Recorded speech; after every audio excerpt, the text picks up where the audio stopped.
जय हिंद साथियों, उम्मीद करते हैं कि आप सभी स्वस्थ होंगे और आगामी प्रतियोगी परीक्षाओं की तैयारी में व्यस्त होंगे। यहाँ हम हिंदी के 1000 प्रश्नों की श्रृंखला चला रहे हैं, जो कि कुल 40 पार्ट में अपलोड करेंगे।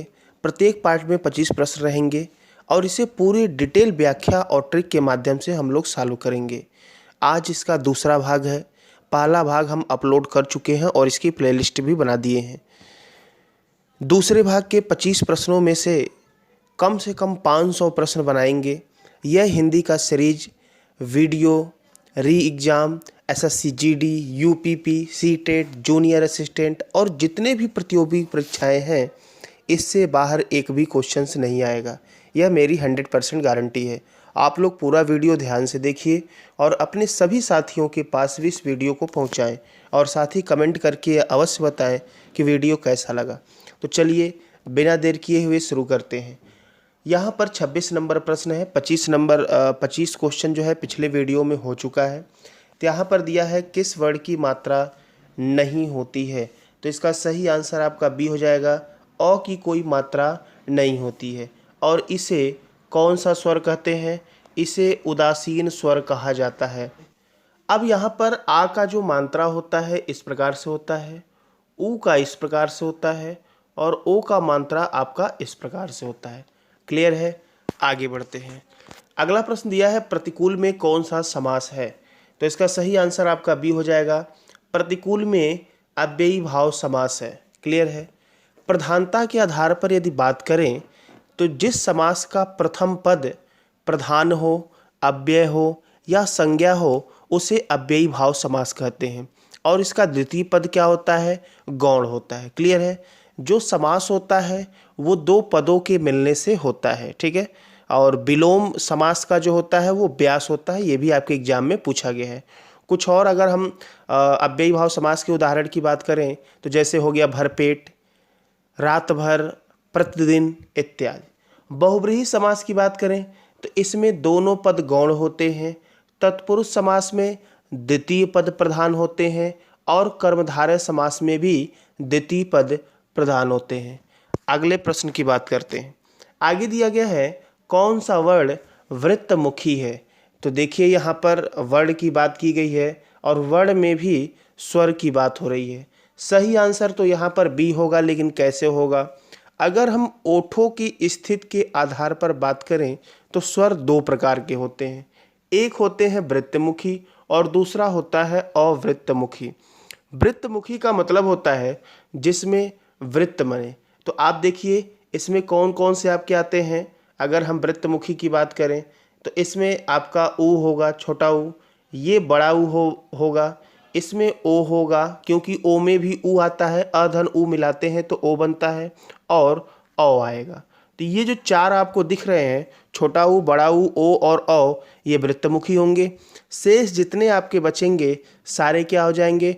अवृत्तमुखी होंगे। अर्थात अ, आ, छोटी, बड़ी, ए, ये अवृत्तमुखी होंगे। अगला प्रश्न दिया है भाववाचक संज्ञा आपको बताना है। ठीक है? तो देखिए यहाँ पर सही आंसर आपका सी होगा। बुढ़ापा एक भाववाचक संज्ञा है और प्लस अगर हम लिंग की बात करें तो यह पुल्लिंग है। कौन सा लिंग है भाई? पुल्लिंग है यहाँ पर। ठीक है? बाकी यहाँ पर सोहन जो दिया है ये व्यक्तिवाचक संज्ञा होगा, सभा समूहवाचक संज्ञा होगा, और यहाँ पर जो आपका सागर दिया गया है ये भी क्या होगा? जातिवाचक संज्ञा होगा। क्लियर है? तो भाववाचक संज्ञा आपका बुढ़ापा हो गया। आगे बढ़ते हैं। अगला प्रश्न है संयुक्त व्यंजनों की संख्या कितनी है। सही आंसर यहाँ पर सी होगा। संयुक्त व्यंजनों की संख्या कितनी है भाई? 4 है। छ से छत्री वाला, त्र से त्रिशूल, ज्ञ से ज्ञानी और श्र से श्रमिक, ये जो चारों आपके होते हैं ये क्या है? संयुक्त व्यंजन है। जो छ से छत्री है ये क, आधा क और षटकोण वाले स से मिलकर बनता है। त्र से त्रिशूल आधा त और र से मिलकर बनता है। ज्ञ से ज्ञानी आधा ज और इ से मिलकर बनता है। और श्र से श्रमिक बड़ा वाला आधा स और र से मिलकर बनता है। आगे बढ़ते हैं। अगला यहाँ पर दिया है स्वर संधि कितने प्रकार की होती है। तो देखिए अगर संधि की बात करें तो संधि 3 प्रकार की होती है। स्वर संधि, व्यंजन संधि और विसर्ग संधि। तो यहाँ पर स्वर संधि की बात करें तो इसके भी कुल 5 भेद होते हैं। कौन कौन से होते हैं? गुण स्वर संधि, यण स्वर संधि, वृद्धि स्वर संधि, दीर्घ स्वर संधि और अयादि स्वर संधि। इस प्रकार से होता है। देखिए, जो संधि होता है इसकी परिभाषा होती है कि वर्णों का मेल, ठीक है, वर्णों के मेल से जो विकार या परिवर्तन होता है उसे संधि कहते हैं। लेकिन जब शब्दों या पदों का मेल होगा तो उसे समास कहते हैं, ठीक है। तो यहाँ पर क्या होगा? स्वर संधि में स्वरों का मेल होगा, दोनों तरफ स्वर रहेगा, अर्थात जो प्रथम पद है उसके अंत में भी स्वर रहेगा और द्वितीय पद के शुरुआत में भी स्वर रहेगा। तो आप बताइए, अंत में भी स्वर और शुरुआत में भी स्वर, स्वर कितने होते हैं? 11। यहाँ भी क्या होगा? 11 होगा। तो इसमें अगर देखा जाए तो कुल इसका जो मेल होता है 11 में 11 का गुणा करेंगे 121 होगा। अर्थात जो स्वर संधि होता है इसका जो परिवर्तन होता है 121 प्रकार से इसका परिवर्तन होता है। आगे बढ़ते हैं। हर काम को देर से करने वाला, इसका सही आंसर आपका हो जाएगा ए। उसे कहते हैं दीर्घ सूत्री, जो क्या करता है? हर काम को देर से करता हो। बी दिया है अविलंब, मतलब बिना देर किए हुए। दूरदर्शी का मतलब होता है दूर तक सोचने वाला, अर्थात आगे तक सोचने वाला। आगे बात करते हैं। अगला दिया है गुनाहों का देवता के लेखक कौन है? इसका सही आंसर बी होगा, धर्मवीर भारती, ठीक है। धर्मवीर भारती ये जो है गुनाहों का देवता, इनका एक उपन्यास है, इसके ये लेखक हैं। बात करें धर्मवीर भारती के बारे में तो यह आधुनिक हिंदी साहित्य के प्रमुख लेखक, कवि, नाटककार और सामाजिक विचारक भी थे, ठीक है। इनकी कुछ और रचनाओं की बात करें तो जैसे हो गया सूरज का 7वां घोड़ा, ठंडा लोहा, ठेले पर हिमालय, अंधा युग इत्यादि इनकी ये प्रमुख रचनाएं हैं। आगे बात करते हैं। अगला दिया है भाषा शब्द किस धातु से बना है? सही आंसर यहाँ पर डी होगा। भाषा जो शब्द है वह संस्कृत के भास धातु से बना है, जिसका शाब्दिक अर्थ होता है बोलना या कहना। अगला प्रश्न, निम्न में से प्रेरणार्थक क्रिया की बात करना है, कौन सा प्रेरणार्थक क्रिया है? सही आंसर सी होगा, गिराना यहाँ पर प्रेरणार्थक क्रिया है। प्रेरणार्थक क्रिया देखिए 2 प्रकार की होती है, एक होती है प्रथम प्रेरणार्थक क्रिया और दूसरी होती है द्वितीय। प्रथम के अंत में प्रत्यय लगाते हैं आना और द्वितीय के अंत में प्रत्यय लगाते हैं वाना, ठीक है। तो जैसे गिरना से आपका ये बन जाएगा गिराना और ये बन जाएगा वाना, जोड़ेंगे गिरवाना। तो प्रेरणार्थक क्रिया 2 प्रकार की होती है, प्रथम प्रेरणार्थक क्रिया, द्वितीय। प्रथम के अंत में जो प्रत्यय लगता है आना और द्वितीय के अंत में वाना। इसका सही आंसर आपका सी हो जाएगा। क्लियर है? कुछ और हम उदाहरण की बात करें, जैसे लड़ना का क्या हो जाएगा? लड़ाना, लड़वाना, ठीक है।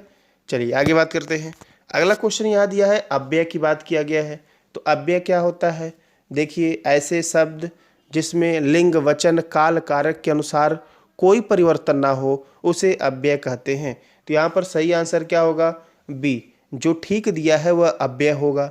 और कुछ उदाहरण की बात करें, जैसे इधर, उधर, जब, तब, यहाँ, वहाँ, ये सारे आपके अव्यय होते हैं। यहाँ पर पहला ऑप्शन उत्तर दिया है, तो पूरब, पश्चिम, उत्तर, दक्षिण ये दिशाओं के नाम हैं जो कि व्यक्तिवाचक संज्ञा होते हैं। चीनी दिया है, इसको हम तो भाई तौलते हैं, तो यह द्रव्यवाचक संज्ञा। और कृष्णा, ये क्या हो जाएगा? ये व्यक्तिवाचक संज्ञा होगा। आगे बढ़ते हैं। अगला प्रश्न है अर्थ के आधार पर क्रिया विशेषण के कितने भेद होते हैं? तो इसका सही आंसर बी होगा। अर्थ के आधार पर क्रिया विशेषण के 4 भेद होते हैं। कौन कौन से? रीतिवाचक, कालवाचक, स्थानवाचक और परिमाणवाचक, ये होते हैं। रूप के आधार पर बात करें तो 3 भेद होते हैं, मूल, यौगिक और स्थानीय होते हैं। क्लियर है? डिटेल हम लोग जब टॉपिक पढ़ेंगे तो बात करेंगे। आगे बढ़ते हैं। अगला यहाँ पर दिया है श्री गणेश का विलोम बताना है। सही आंसर यहाँ पर बी होगा, इत श्री होता है, ठीक है। श्री गणेश का मतलब किसी चीज़ की शुरुआत करना, इत श्री का मतलब समाप्त हो गया। यहाँ पर विनाश दिया है, विनाश का विलोम सृजन हो जाएगा और आरंभ का विलोम होगा अंत। आगे बढ़ते हैं। अगला प्रश्न है गरिमा का विलोम बताना है। सही आंसर यहाँ पर आपका बी हो जाएगा, लघिमा। गरिमा का मतलब होता है, क्या होता है भाई? महिमा होता है, अहंकार होता है, घमंड होता है, ठीक है। और लघिमा का मतलब होता है लघु होने का भाव या छोटे होने का भाव। अंधकार यहाँ पर दिया है, अंधकार के विलोम की बात करें तो प्रकाश होगा। घृणा के विलोम की बात करें तो प्रेम होगा। और नीचता के विलोम की बात करें तो उच्चता होगा। अगला प्रश्न, जंगल में लगने वाली आग को क्या कहते हैं? सही आंसर पहला हो जाएगा, इसे दावानल कहा जाता है। जठरानल जो दिया है या जठराग्नि भी कहते हैं, इसे पेट की आग कहते हैं, ठीक है, जो खाना पचाने के कार्य आता है। और बड़वानल जो दिया है, इसका मतलब होता है पानी या समुद्र की आग। आगे बढ़ते हैं। अगला है, रामचरितमानस की रचना किस में की गई थी? सही आंसर यहाँ पर बी होगा। रामचरितमानस की रचना अवधी भाषा में की गई थी और इसकी रचना कब हुई थी भाई? 16वीं शताब्दी में हुई थी। कब हुई थी? 16वीं शताब्दी में। किसने किया? तुलसीदास ने किया था। इसकी रचना तुलसीदास द्वारा की गई थी, ठीक है। ये जो रामचरितमानस है, इसमें कुल कितने कांड हैं? तो कुल इसमें 7 कांड हैं। कितने कांड हैं? 7। सबसे बड़ा कांड पूछा जाता है तो सबसे बड़ा कांड जो आपका है वो बाल कांड है, और सबसे छोटा जो कांड है वो है किष्किंधा कांड। कौन सा कांड है भाई? किष्किंधा कांड सबसे छोटा कांड है। इसमें एक प्रश्न और पूछा जाता है कि रामचरितमानस का प्रकाशन कब हुआ था पहली बार? तो इसका पहली बार प्रकाशन 1810 में कहाँ पर हुआ था? कोलकाता में हुआ था। तो कोलकाता में पहली बार इसका प्रकाशन 1810 में हुआ था। क्लियर है? तो ये रामचरितमानस है, और ऐसा माना जाता है कि जो तुलसीदास इसके रचयिता हैं, ये अवतार तुलसीदास माने जाते हैं। किसके?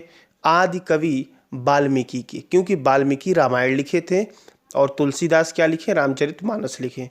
चलिए अगले प्रश्न की बात करते हैं। अगला दिया है, संविधान में हिंदी को क्या कहा गया है? सही आंसर यहाँ पर ए होगा, हिंदी को राजभाषा कहा गया है। तो देखिए 14 सितंबर 1949 को संविधान में क्या किया गया भाई? अनुच्छेद जोड़े गए 343 से लेकर 351 तक, और 343 के 1 में कहा गया कि हिंदी जो है राजभाषा होगी हमारे देश की, और उसकी लिपि देवनागरी होगी, ठीक है।